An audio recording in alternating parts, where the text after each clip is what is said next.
Pemirsa, selamat bertemu di program Impact di QTV bersama saya Peter Gonta.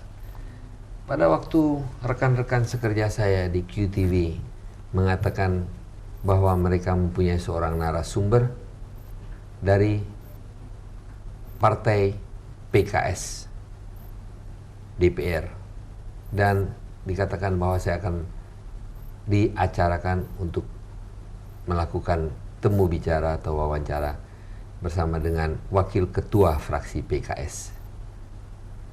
Pada saat itu pemikiran saya adalah saya akan bertemu dengan seseorang yang mungkin berumur di sekitaran 48 sampai 50 tahunan atau paling tidak 45 tahun. Namun saya cukup terperanjat setelah saya mendapatkan informasi bahwa wakil ketua fraksi PKS di DPR RI itu adalah seorang yang baru berumur 33 tahun. Seorang PhD, seorang doktor. Seorang yang pernah menjadi ketua BEM di Universitas Indonesia.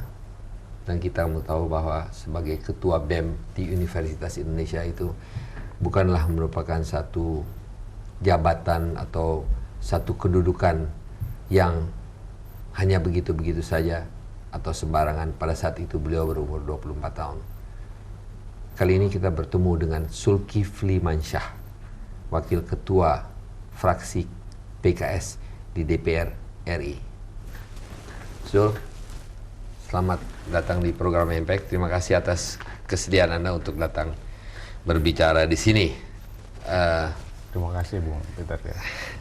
Saya sendiri agak kaget. Zulkifli Mansyah, saya pikir memang seorang yang sudah berumur atau banyak umurnya atau sudah boros umurnya katanya. Tapi ternyata 33 tahun dan seorang PhD. PhD dalam apa? Saya kebetulan ngambil doktornya itu di Industrial Economics ya. Karena waktu itu ada program dari Fakultas Ekonomi UI bahwa Fakultas Ekonomi di Indonesia itu harus melakukan diversifikasi kompetensi staf pengajarnya.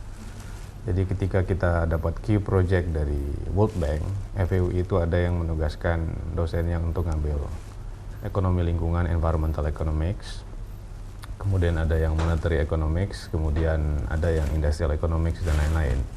Dengan satu harapan ketika nanti dunia ini berubah, ekonomi kemudian kita menjadi terbuka, membutuhkan staf pengajar yang punya kompetensi yang beragam untuk mengakomodir kepentingan masyarakat lah kira-kira begitu. Nah, saya dikirim ke Glasgow atas beasiswa dari Fakultas Ekonomi ngambil Industrial Economics. Dan saya cukup bangga sebenarnya karena memang yang punya ahli di bidang Industrial Economics di kita itu memang belum banyak. Itu kira-kira Bung Ben. Anda umur berapa waktu dikirim ke Glasgow? Saya itu dulu ngambil master 2 kali ya. Pertama itu master di International Business, kemudian karena PhD harus di bidang Economics, saya kemudian masternya ngambil di bidang Economic Policy dan Industrialization di Departemen Economics ya. Jadi waktu itu kalau nggak salah saya selesai PhD-nya itu umur 29. Nah setelah itu karena economic crisis saya waktu itu rencana mau postdoktoral, ya harus balik ke Indonesia. Dan pas balik ke Indonesia karena UI sudah bermetamorfosis menjadi BHMN, status kami bukan pegawai negeri, dan secara historis punya hubungan dengan gerakan-gerakan mahasiswa, dan sebagian besar teman-teman ini memang masuk ke PKS. Ya saya waktu itu ingin full konsentrasi di kampus, tapi teman-teman bilang Anda punya moral obligation untuk join dengan teman-teman. Ya udah itu langsung diminta ke PKS di Dewan Pimpinan Pusat sebagai ketua Departemen Ekonomi. Dan ketika pemilu 2004, I was born and bred di Sumbawa memang. Asli orang Sumbawa di NTB, tapi karena saya tinggal di BSD, Bumi Serpong Dape di Tangerang, saya mewakili kota Kabupaten Tangerang dari Provinsi Banten ke DPR. Dan kebetulan ya masuklah jadi anggota DPR sekarang sampai 2009 insya Allah. Sudah mempunyai satu jiwa ingin memimpin atau berorganisasi. Anda ketua BEM pada waktu Anda berumur sekitar 23-24 tahun. BEM itu apa? Jadi waktu itu namanya masih Senat Mahasiswa Universitas. Memang zaman kami itu pemimpin mahasiswa itu sangat elitis ya. Nah, ada semacam kesadaran kolektif dari elit-elit kampus itu bahwa kepemimpinan di tingkat bangsa, negara itu mengalami kemandekan luar biasa karena tidak ada proses leadership development di tingkat kampus yang baik. Tidak ada pemimpin-pemimpin yang betul mengakar, yang punya sosialisasi yang hebat di kalangan mahasiswa. Oleh karena itu, pemimpin itu harus melalui pemilu langsung.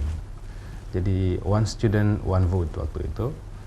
Dan akhirnya ya teman-teman melihat mungkin ya dari segi indeks prestasi cukup baik, pengalaman, kemampuan. Ya, untuk pertama kali dari komunitas yang merupakan cikal bakal PKS ini meminta saya menjadi ketua senat waktu itu dan dipilih secara langsung oleh mahasiswa. Dan itu sejarahnya.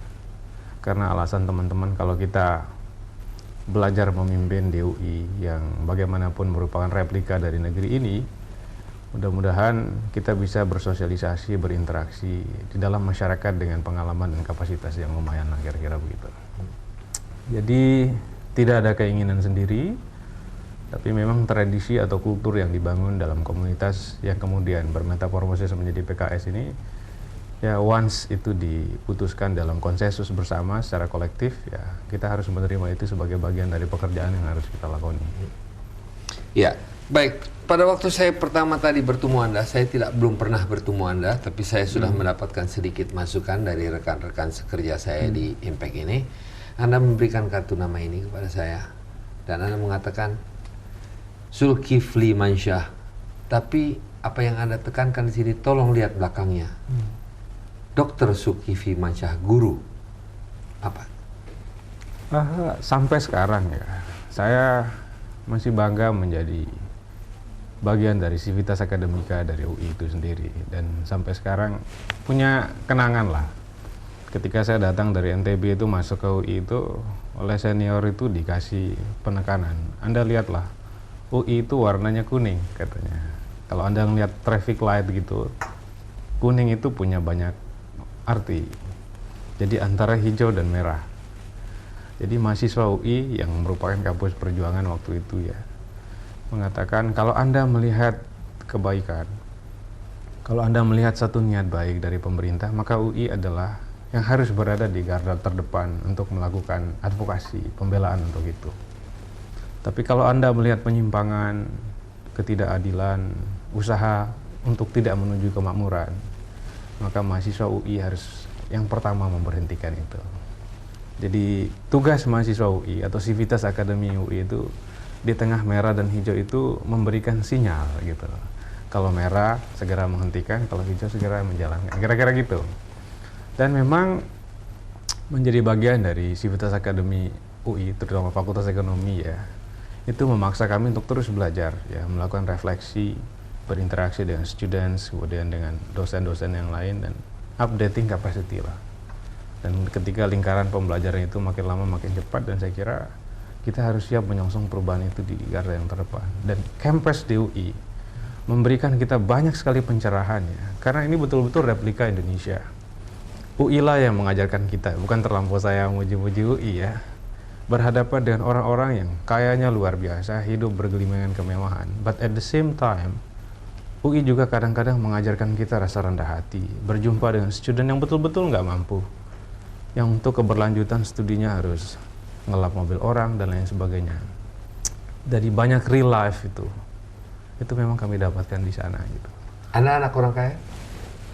Kaya itu sangat Yang relatif ya, tapi orang tua saya di Kejaksaan di Sumba Besar ya. Tapi beliau juga menikmati hidupnya sebagai petani dan biasa-biasa saja lah. Tidak kaya tapi juga tidak miskin. Kejaksaan negeri, pegawai biasa. Kejaksaan itu identik dengan sesuatu yang negatif pada saat sekarang ini. Polisi, kejaksaan, aparat, Mahkamah Agung. Perasaan Anda sebagai seorang yang tiba-tiba masuk di UI, duduk sebagai ketua BEM, ada di dalam pergolakan di dalam diri? Oh enggak, waktu itu saya kebetulan dapat undangan dari UI sebagai putra daerah, mahasiswa yang berasal dari daerah, masuk ke UI itu ada rasa bangga lah, dari daerah masuk ke universitas salah satu yang terbaik di negeri ini ya.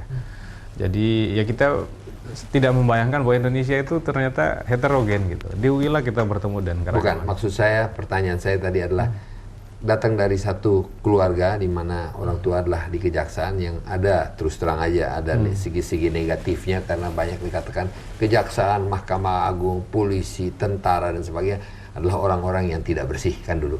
Sementara Anda masuk di BEM. Di BEM Anda harus